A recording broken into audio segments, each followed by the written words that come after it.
Hello, my name is Catherine Rogers. I am a coaching consultant with Franklin Covey and the Leader in Me. I'd like to guide you through a topic that, as a former teacher and principal for many years, is very near and dear to my heart.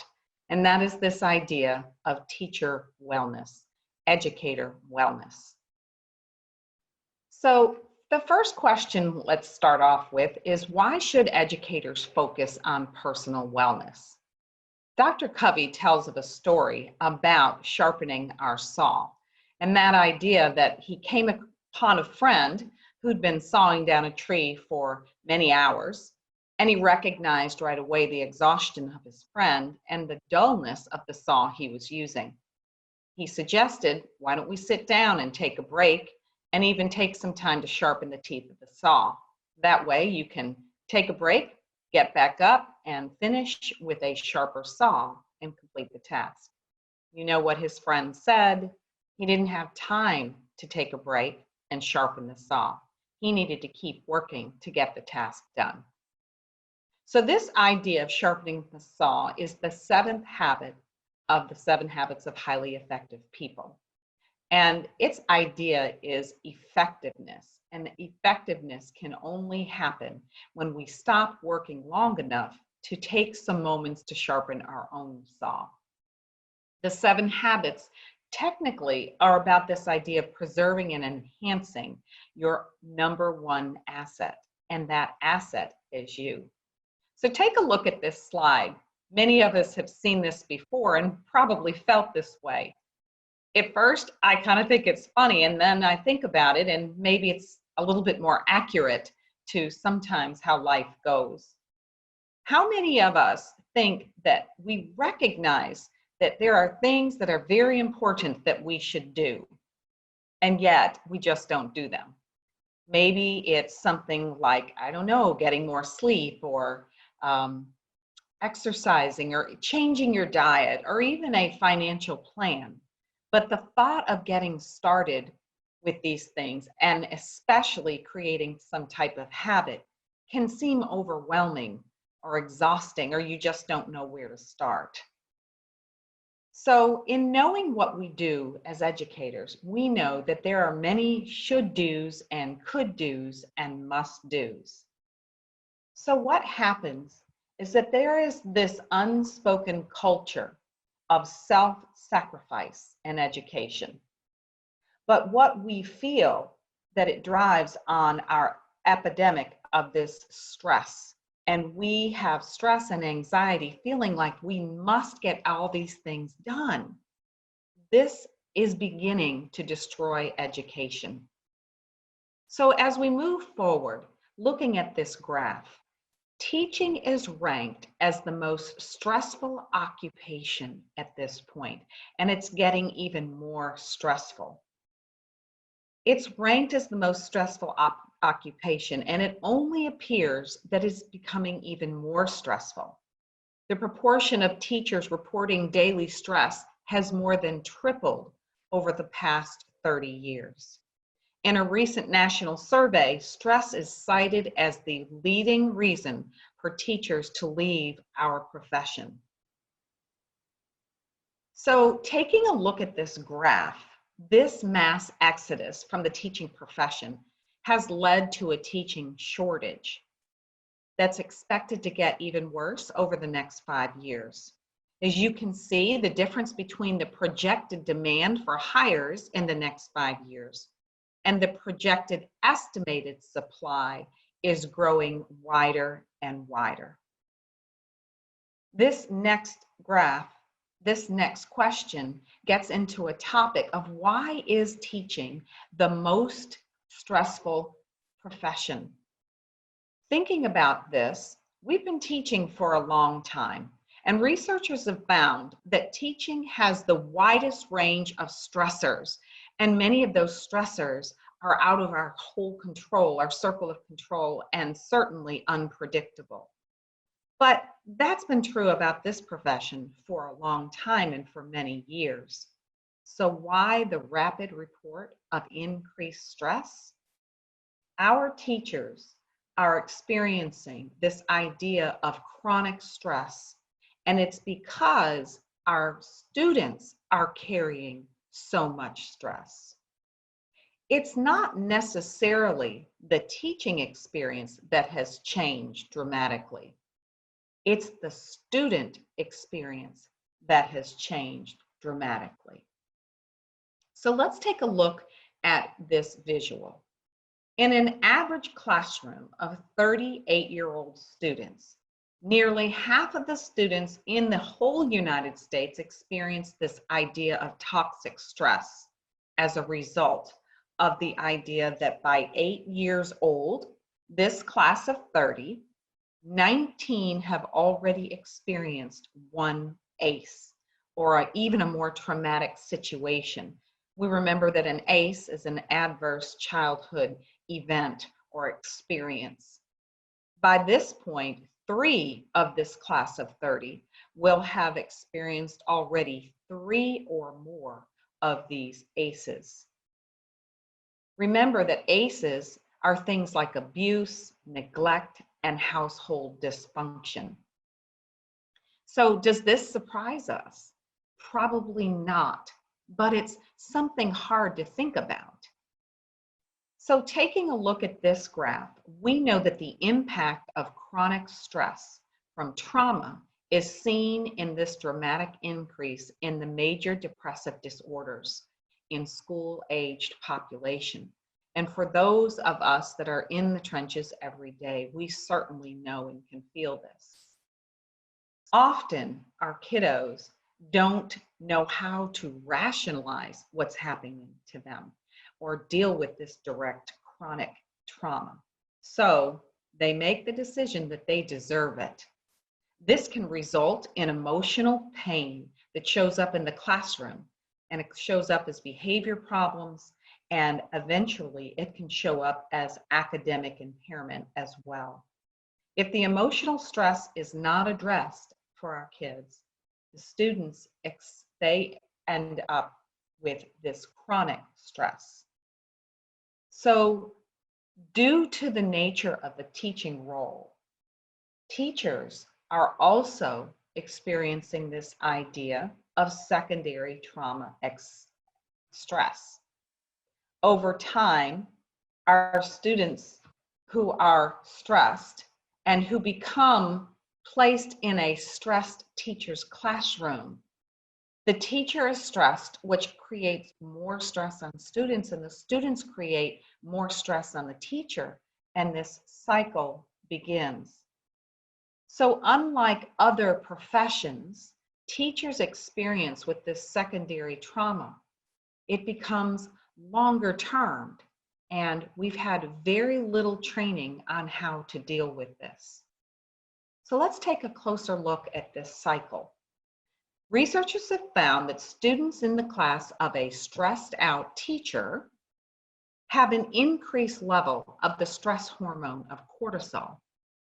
This is compared to students in the classroom of a non-stressed teacher. Over time, cortisol can have detrimental impacts on learning and the ability, hear this, to regulate their emotions, including the stress that they carry. This certainly explains that the other research that's been found in that students in stressed out teachers' classroom are less able to regulate their emotions and have poorer academic achievement. So again, students in a stressed out teacher's room are less able to regulate themselves, which creates more stress for an already stressed out teacher. Over time, cortisol actually can be detrimental to the way that we regulate ourselves. So it doesn't have to be this way, and truthfully, it just can't be this way. But there is this big idea here. Researchers like John Hattie have found that the most effective teaching practices involve a connection between the teacher and the students. And we know that this effective connection, this ability to trust one another and connect, is probably the biggest influence in a student's ability to learn. So if we as teachers disconnect from this emotion, because when we have so much stress, we end up having to numb ourselves in order to get through what we're getting through. And if we disconnect from our own emotion, it means we disconnect from the emotion and connection that makes us the most effective teacher that we can be. We end up actually numbing the parts of us that drive our passion and the reason why we teach in the first place. So, what's the one thing that can make a difference? It's this idea of resilience. Resilience is the most critical wellness practice for our teachers today. And the rest of our time together, we're going to learn a little bit more about the brain and some key strategies for building this resilience. So let's begin with a common definition of what resilience is. Take a moment to read this slide.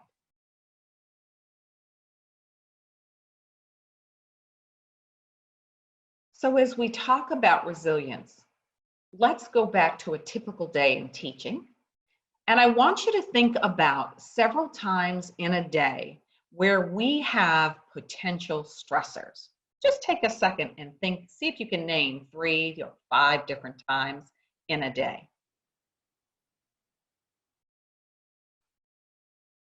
I'm wondering if maybe some of those common stressors are listed here on this slide, or maybe you thought of many more that aren't listed.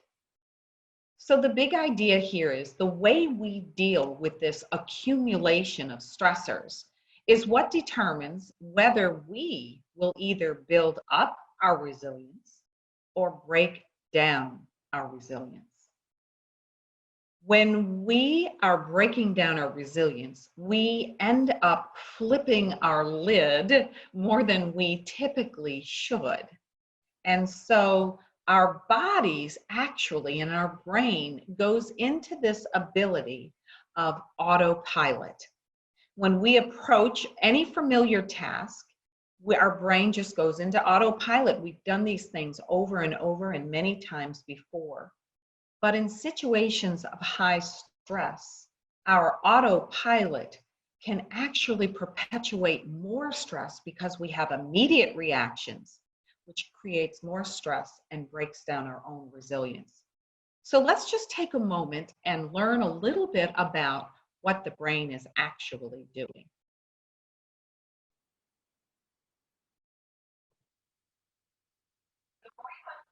The more you understand how your brain works and how thoughts and emotions interact, the more control you can have over your thoughts and emotions. It's your brain. It's time for you to start controlling your own thoughts and emotions. So let's talk about how thoughts and feelings interact. We're going to break it down using a visual, the hand model. We're going to use our hand for this. Your thumb, folding it in, is the middle of your brain, your amygdala. Your fingertips, folding it around, is your prefrontal cortex, the front of your brain. We'll come back to this in a second. Our amygdala is really important in serious situations. For example, if you see a fire, it alerts you into action. It cuts off access to your prefrontal cortex where you think and reason, which is great. You don't need to calculate just how long it will take for the house to burn down. You just need to move. Back to your hand. Your amygdala in the center, with the fingers curled around, flips the prefrontal cortex lid. Flip the lid. Try it with me. Put your thumb in the middle, hold your fingertips, and force your fingertips over with your thumb, the amygdala. This could save your life in the fire situation. So we need our amygdala, but here's the problem. Your amygdala makes mountains out of molehills. So when there isn't a fire, and just say a pop quiz, your amygdala may react the same and flip your lid when there's no need to. When your lid is flipped, that's when your thoughts and emotions become muddled. When this happens, it means your thoughts are driven by your amygdala and they are often distorted. This can fuel your worry or anxiety. So your lid is still flipped and you need your prefrontal cortex to perform well on that pop quiz. So you have to find a way to get the prefrontal cortex to come down so you can think and reason. Bringing your lid down is tough for all of us. We'll dive further into that next. Wow. So again, here we have the frontal cortex, and wrapped inside is that emotional amygdala. But flipping our lid, and stress usually does that, ends up putting us in this fight or flight behavior. How difficult is it sometimes to get that amygdala back in control so we can begin using that frontal cortex to actually make some reason and some logic for situations? So how many of us have seen this visual before? Let's take a minute to really look at what this says. So there's stimuluses in our world, and then there's our response.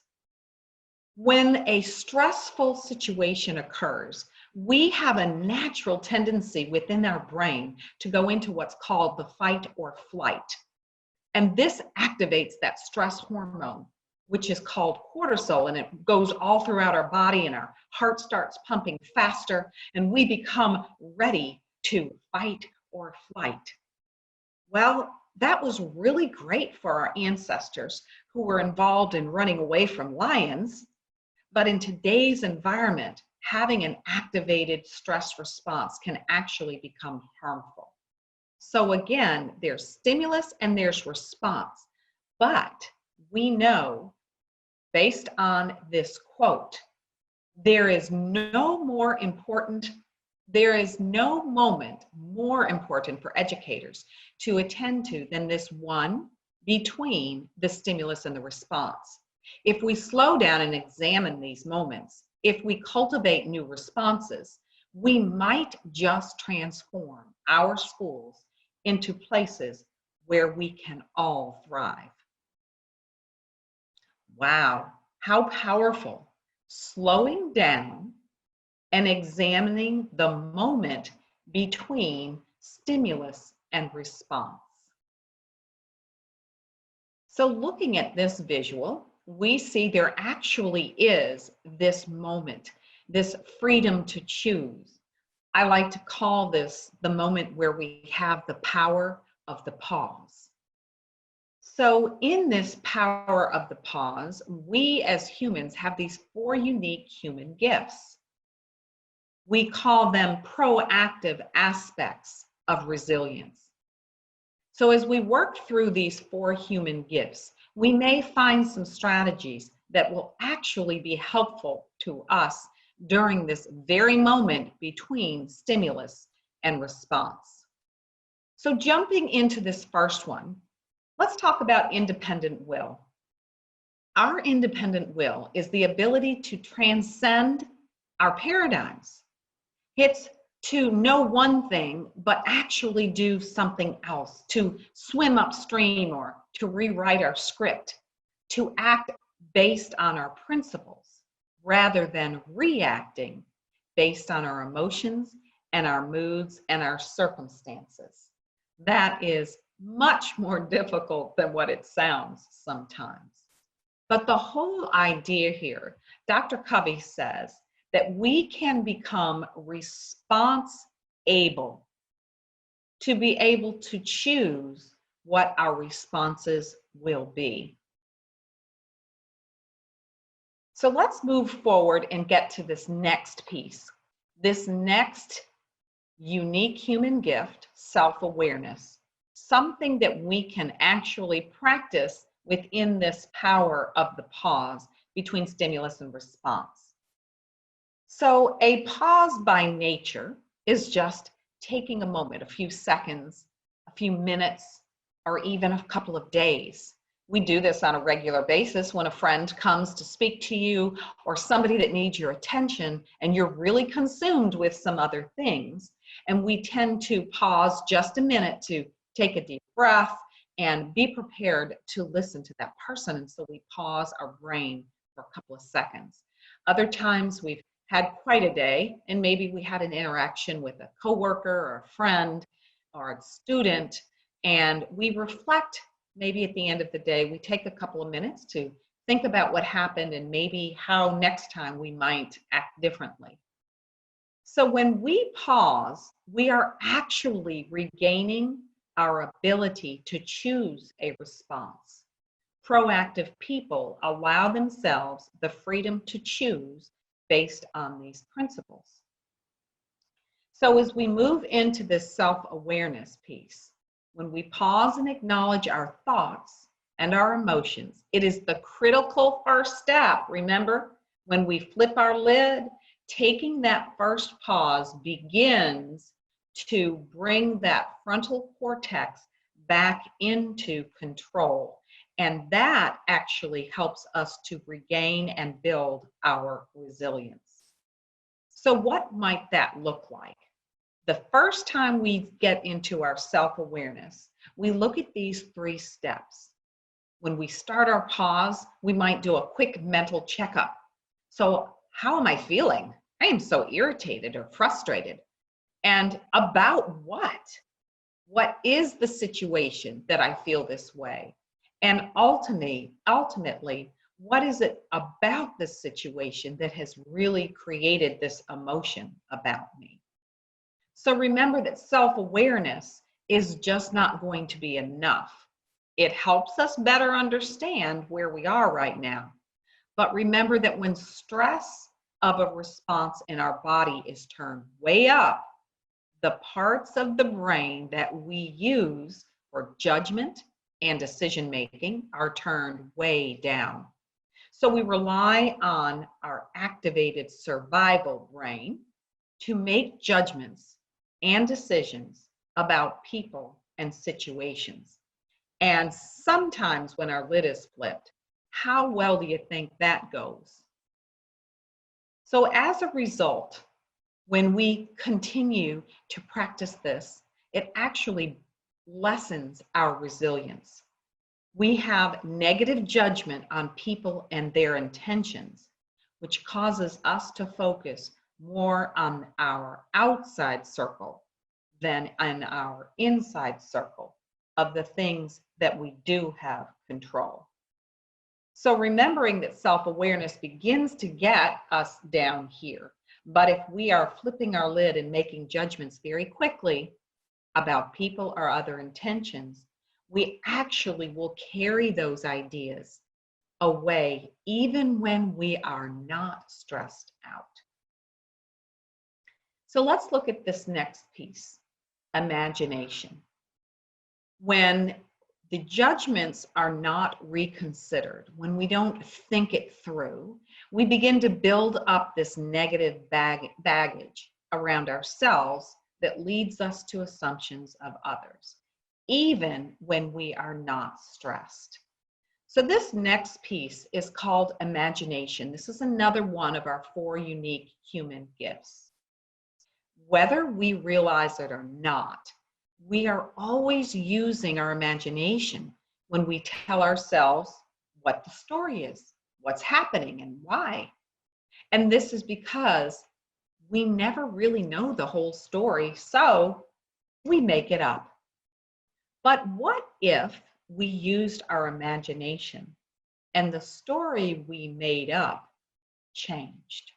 Let's take a minute and look through those eyes. This opportunity for resilience originates in how we make sense of the things that happen, because interpretation dictates our actions.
if you could see into the hearts of others, how would your day be different?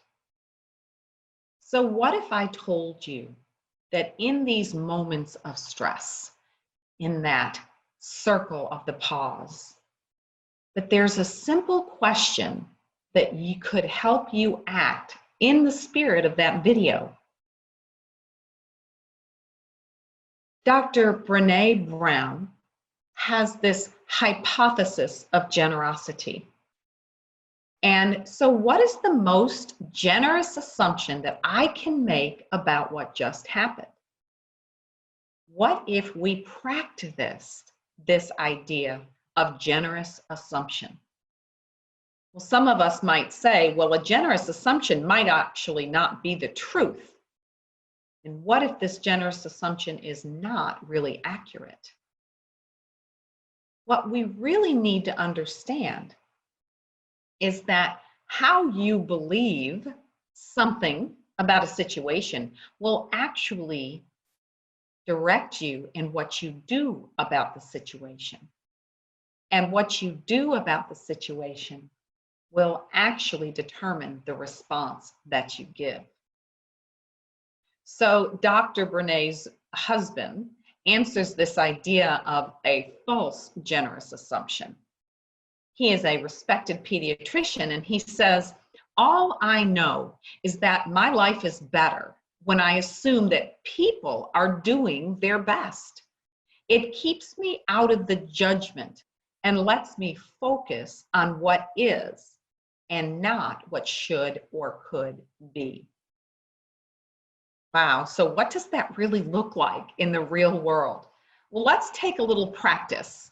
I want you to see that you are in this traffic and someone drives up very, very fast, very reckless, and gets right behind you until they swerve out to the left, trying to pass you and almost causing you to get in an accident. So what kind of negative assumptions do we immediately go to? That stress is high in us, and I don't know, we may have a few words to say to that other car and that driver, using very choice words as we are frustrated and upset. We may give some nonverbal signals to let that driver know exactly how we feel at that moment. We may end up choosing to try to irritate them or scaring them. What we do will always be based on how we believe. But what if, let's practice, what if we made a generous assumption in this very moment, in this power of the pause, and thought about something that may have occurred that may have made this driver so reckless?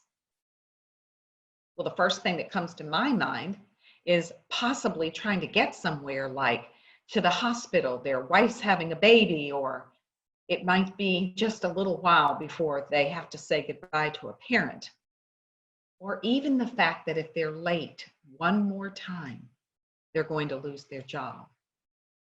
When we make a generous assumption, it totally changes how we feel, which changes what we do, and then changes how we act. So when we use our imagination to see good intentions, we make that choice. We can make generous assumptions, or we can see malice. Each way we see, each way we imagine will determine what we do and the response at hand. So I'd like to give you a challenge. For the next week, I'm going to ask you in the pause after a stimulus, could we ask ourselves, what generous assumption could I make? Making generous assumptions helps us to become proactively resilient. So moving on to this last of the unique human gifts, our conscience. Our conscience can be seen as our compass, that thing that drives us. Our compass really points the way to the universal principles that we try to live on a regular basis. I like to call this knowing what your true north is. But those of you who have ever tried to use a compass in the middle of the woods, our compass is only as good as our ability to read it and to understand its directions. So what about when we feel that we're not acting in alignment with our own conscience? Well, here's what's interesting. Sometimes we know what our compass might say and the general direction we might go, but reading it and finding that way without knowing where true north is becomes more difficult.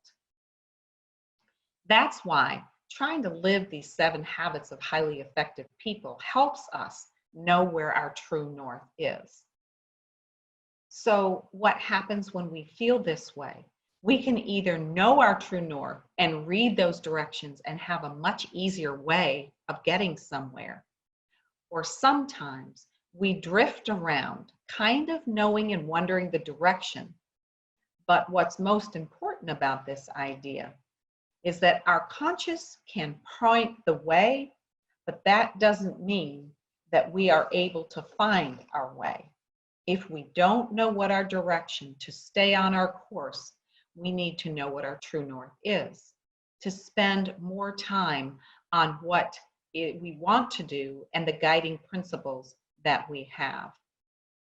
If not, our compass might guide you, but you might be so busy sailing the ship that you lose the direction. Dr. Stephen Covey has this saying, it's easy to say no when there is a deeper yes burning within. Our conscious points that way to that burning yes, and it gives us the courage to say no to things that take us off our path.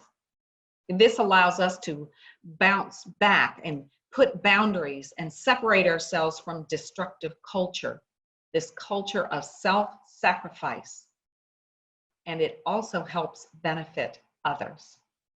By acting in a way that supports our personal wellness, we are taking powerful action that builds our capacity to support our students.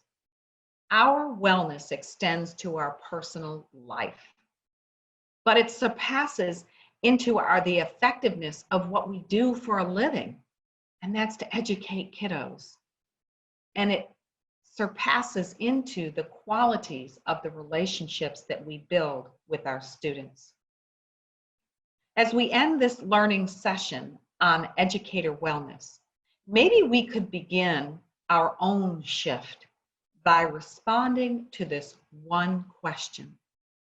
Taking what we've learned today, recognizing what it means to flip our lid, what it takes to bring our lid back down to reason and logic, and to recognize that in that moment between stimulus and response, we get to choose how will we react. And we have those 4 human unique gifts that helps us to use the power of the pause effectively. So here's the question, and here's the commitment.